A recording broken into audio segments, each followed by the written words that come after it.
Congolaises, Congolais, mes très chers compatriotes, en ce jour solennel du 30 juin, nous célébrons nos 65 ans d'indépendance. 65 ans d'un cheminement audacieux amorcé le 30 juin 1960, lorsque notre peuple, uni par une aspiration irrépressible, a revendiqué son droit inaliénable à la liberté et à l'autodétermination. Cette date n'est pas qu'un jalon historique. Elle est un appel vibrant à honorer la mémoire de nos héros, à raviver notre idéal commun et à réaffirmer notre engagement pour une République forte, unie et prospère. En ce jour de souvenir et d'espérance, j'honore la mémoire de nos pères fondateurs, Joseph Kasavubu, Patrice Emery Lumumba, et de tous ceux qui, souvent dans l'anonymat, ont offert leur vie en sacrifice pour rendre possible l'idéal d'un Congo libre et maître de son destin. Leur courage est le socle de notre souveraineté, leur vision, le flambeau de notre avenir. Mes très chers compatriotes, aujourd'hui, notre célébration revêt une portée exceptionnelle. Il y a quelques jours, à Washington, sous l'égide des États-Unis d'Amérique, la République démocratique du Congo et le Rwanda ont signé un accord de paix historique, un tournant décisif pour mettre fin à un conflit qui, depuis près de 3 décennies, a semé la désolation dans l'est de notre pays, causant des millions de morts et de déplacés, en particulier dans l'est de notre territoire. Cet accord, signé par les ministres des Affaires étrangères de nos deux pays lors d'une cérémonie solennelle présidée par le secrétaire d'État américain, M. Marco Rubio, reprend les acquis de la résolution 2773 du Conseil de sécurité des Nations unies et ouvre la voie à une nouvelle ère de stabilité, de coopération et de prospérité pour notre nation, pour la région des Grands Lacs et pour l'Afrique tout entière. Je voudrais exprimer au nom du peuple congolais notre profonde gratitude aux États-Unis d'Amérique pour leur engagement déterminant en faveur de la paix. Nos remerciements les plus sincères vont au président Donald Trump pour son implication personnelle dans ce processus de pacification porteur d'espérance. Son leadership a permis de réunir les partis autour d'une vision commune. J'adresse également mes vifs remerciements à l'État du Qatar pour ses bons offices, et particulièrement au Cheikh Tamim Ben Hamad Al Thani, dont la médiation discrète et efficace a contribué à rapprocher les positions et d'ouvrir un dialogue sincère entre notre pays et le Rwanda. Je tiens également à exprimer ma profonde gratitude à 2 dignes fils de l'Afrique, dont l'engagement déterminant a largement contribué à porter la tragédie sécuritaire que traverse la République démocratique du Congo à l'attention de la communauté internationale. Grâce à leur implication active dans le processus de Luanda et de Nairobi, Son Excellence João Manuel Gonçalves Lourenço, président de la République d'Angola, et Son Excellence Uhuru Kenyatta, ancien président de la République du Kenya, ont su mobiliser les consciences et renforcer la visibilité de la cause congolaise sur la scène régionale et internationale.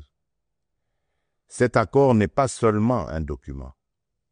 Il est une promesse de paix pour les populations de Goma, Bukavu, Rutshuru, Masisi, Nyiragongo, Lubero, Ituri et de toutes les localités martyrisées par la guerre. Ce processus diplomatique s'articule également avec les discussions en cours à Doha, au Qatar. Notre ambition reste sans équivoque rétablir pleinement l'autorité de l'État sur l'ensemble du territoire national et œuvrer à l'instauration d'une paix réelle, durable et partagée dans toute la sous-région. Les attentes de nos populations sont immenses, notamment celles de l'Est du pays qui ont trop longtemps souffert.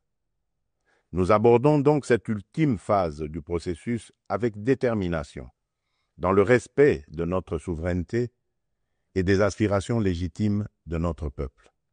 Les prochaines étapes devront aboutir à la démobilisation, la réinsertion conditionnelle, et au cas par cas des ex-combattants à travers le PDDRCS et enfin à la reconstruction des régions jadis affectées par les conflits armés. Ces avancées diplomatiques s'inscrivent dans une dynamique plus large de reconquête et de l'affirmation de notre souveraineté, de redéploiement de notre influence et de reconstruction de la confiance internationale envers la République démocratique du Congo. Elles font écho à notre récente élection comme membre non permanent du Conseil de sécurité des Nations Unies pour la période 2026-2027, une première depuis 34 ans. Ce mandat n'est pas un honneur protocolaire, c'est une responsabilité politique et morale que nous porterons avec dignité en faveur de la paix, du multilatéralisme et des intérêts du continent africain. Mes très chers compatriotes, l'accord signé à Washington ouvre des perspectives inédites. Il augure une ère de paix durable, de coopération régionale et de prospérité partagée. Il nous engage à reconstruire nos communautés, à revitaliser nos économies et à restaurer la dignité de chaque Congolais. Mais cette paix, aussi précieuse soit-elle, reste fragile. Elle exige de nous tous, gouvernements, citoyens, partenaires internationaux, un engagement indéfectible pour sa consolidation. Nous continuerons à exiger que justice soit rendue aux victimes et que les responsables des atrocités répondent de leurs actes.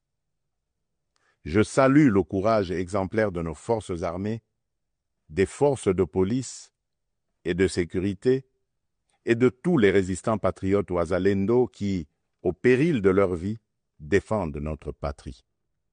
Leur bravoure est le rempart de notre souveraineté.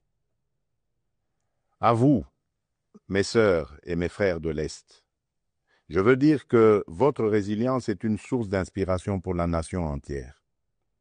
Vos souffrances n'ont pas été vaines. Elles ont forgé notre détermination à réfuter toute solution précaire à cette crise et à nous engager à bâtir un avenir meilleur. Mes très chers compatriotes, l'indépendance que nous commémorons aujourd'hui n'est pas seulement une conquête du passé, elle est surtout un cap pour l'avenir. Elle est un projet vivant, un idéal à construire chaque jour. Cet idéal exige de nous que nous surmontions non seulement les menaces armées, mais aussi l'insécurité sociale, l'injustice, le tribalisme et la division. Le peuple congolais aspire à un pays de paix, de justice et de dignité. Un pays où l'on veut et on peut vivre sereinement, travailler avec honneur et offrir à chaque enfant congolais la liberté de rêver grand, sans peur ni entrave. Réaliser ce rêve requiert la mobilisation de toutes nos forces vives, institutions, citoyens, diaspora, partenaires, autour d'un même idéal, bâtir un Congo moderne, sûr et respecté. Il est temps de transcender nos clivages, de rejeter les discours de haine et les manipulations, et de faire de notre diversité une force, non une fracture. Notre unité n'est pas une option, elle est une condition de survie. C'est dans cet esprit de responsabilité et de dépassement de soi que j'ai tenu, il y a quelques semaines, une rencontre franche et républicaine avec M. Martin Fayoulou, l'un des leaders de l'opposition. Ce geste, que beaucoup n'auraient osé imaginer depuis les élections de 2018, témoigne d'une volonté partagée de placer l'intérêt supérieur de la nation au-dessus des querelles partisanes. Cette rencontre marque une étape importante vers une politique de réconciliation, d'écoute mutuelle et de respect réciproque. Elle donne surtout corps à l'exigence du peuple congolais, celle d'une classe dirigeante capable de s'unir aux moments les plus critiques, d'agir avec maturité et de servir ensemble la grandeur de la République. Mes très chers compatriotes, les défis qui se dressent devant nous ne se limitent pas à la sécurité. À Kinshasa, la congestion urbaine et les embouteillages affectent la qualité de vie. Le manque de discipline, l'urbanisation désordonnée et l'insuffisance des transports en commun rendent la vie difficile à des millions de nos compatriotes. À Kalemi, Kasangoulou et même ici, dans la capitale Kinshasa, les inondations récentes ont causé d'importantes pertes en vies humaines et dégâts matériels, détruisant des habitations, emportant des infrastructures routières et provoquant des déplacements massifs de population. Ces événements climatiques extrêmes nous rappellent l'urgence d'agir à la fois sur le front de l'aménagement du territoire et de la résilience environnementale. À Mbandaka, le naufrage d'une embarcation a coûté la vie à plusieurs dizaines de nos compatriotes, endeuillant la nation tout entière. À Tshikapa, Kolwezi, Likasi, Kananga ou Kikwit, l'accès à l'eau potable, à l'électricité, aux soins de santé et à l'éducation reste une priorité pressante. Face à ces défis, l'État n'est pas resté indifférent. Il agit. Des missions de secours ont été déployées, des fonds d'urgence mobilisés, des projets structurants lancés pour renforcer les infrastructures et améliorer les conditions de vie. Mais ces efforts, aussi importants soient-ils, ne suffiront pas sans un véritable sursaut de solidarité nationale. Ils doivent être soutenus par une administration plus efficace, une meilleure coordination institutionnelle et la responsabilisation de tous les niveaux de pouvoir. J'en appelle également à un changement profond de comportement. Nous devons adopter une discipline collective, un civisme exemplaire et un respect des règles de vie en communauté. Aussi, je vous appelle à un sursaut patriotique, à une responsabilité individuelle qui fera de notre pays un modèle de stabilité et de progrès. Mes très chers compatriotes, fidèles à l'élan de notre indépendance, j'ai pris devant vous, avec une détermination sans faille, le serment de bâtir un Congo à la hauteur de nos aspirations. Avec constance et détermination, j'ai placé la transformation de notre nation au cœur de mon mandat, mu par l'ambition profonde de faire de la République démocratique du Congo une terre de justice, de prospérité partagée et de dignité retrouvée. Cette vision que je porte avec vous et pour vous irrigue chacune de nos décisions et sous-tend les réformes audacieuses que nous menons dans un esprit de renouveau et de souveraineté assumée. Aux côtés du gouvernement, j'ai engagé une série de réformes économiques, judiciaires et institutionnelles visant à asseoir un véritable état de droit, à éradiquer la corruption et à créer un climat des affaires propice à l'investissement et à l'initiative. Les premiers résultats sont tangibles. La croissance économique connaît un rebond durable. L'image de notre pays s'améliore sur la scène internationale et la confiance des investisseurs renaît. Ce regain de confiance se traduira prochainement par la signature d'un accord stratégique inédit avec les États-Unis d'Amérique dans le secteur minier. Cet accord marquera une étape décisive dans le positionnement de la République démocratique du Congo comme un acteur central de la transition énergétique mondiale et de l'économie verte émergente. Il visera à valoriser de manière souveraine nos minerais stratégiques, en particulier le cuivre, le cobalt et le lithium, tout en assurant une répartition plus équitable des retombées économiques au bénéfice des populations congolaises. Il ouvre la voie à la transformation locale, à la création des milliers d'emplois et à un nouveau modèle économique fondé sur la souveraineté et la valeur ajoutée nationale. C'est là le fruit d'un travail collectif, déterminé, au service d'un seul idéal, offrir à chaque Congolaise et à chaque Congolais les perspectives réelles d'un avenir meilleur. Malgré l'adversité, notre peuple a toujours fait preuve d'une résilience extraordinaire. C'est cette résilience qui nous a permis de traverser les tempêtes du passé et qui nous permettra de surmonter celles d'aujourd'hui. Le Congo d'aujourd'hui n'est plus celui du fatalisme et de l'impuissance. À l'aube du retour tant attendu de la paix sur l'ensemble de notre territoire, s'ouvre un nouveau chapitre de notre histoire, porté par le courage inébranlable, la résilience admirable et la solidarité agissante de toutes les filles et de tous les fils de la nation.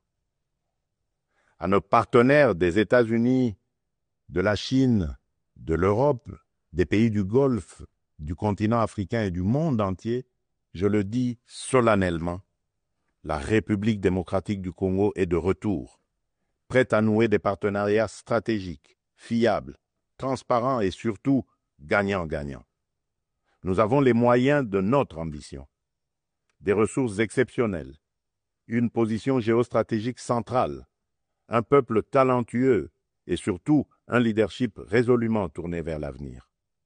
Nous sommes prêts à jouer notre rôle, notre partition face aux grands défis de notre temps.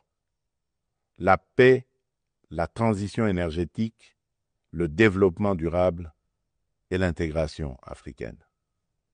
Je tiens toutefois à réaffirmer avec clarté les lignes rouges de mon action. Les ressources de la République démocratique du Congo ne seront jamais bradées ni livrées à des intérêts obscurs. Elles bénéficieront avant tout au peuple congolais. Aucun compromis ne sera toléré en matière de souveraineté économique. La République démocratique du Congo ne vendra ni son avenir, ni sa dignité. Mes très chers compatriotes, le monde change et la République démocratique du Congo a son mot à dire. Notre jeunesse déborde de talent, notre sol regorge de richesses, notre peuple rayonne de dignité. Ensemble, poursuivons notre projet commun, celui de bâtir un État fort, une économie diversifiée, une société juste et équitable.